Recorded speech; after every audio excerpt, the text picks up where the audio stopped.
पाकिस्तान, झुका दिया हिंदुस्तान ने, पाकिस्तान गिड़गिड़ाया। क्या आप इस फ्रेम में विंग कमांडर की वापसी की खबर को देखते हैं?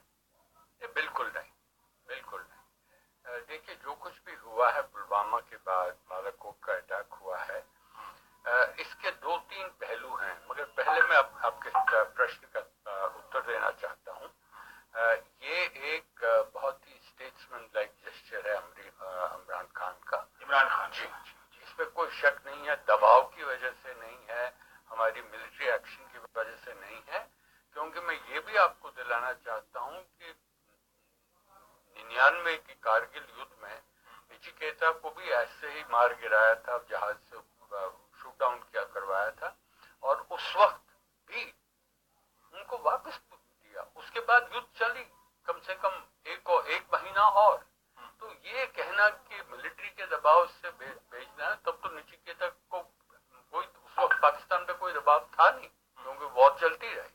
तो मुझे सबसे बड़ी हैरानी है और किसी तरह से दुख भी है कि नेतृत्व को और बाकी हमारी जो अवाम है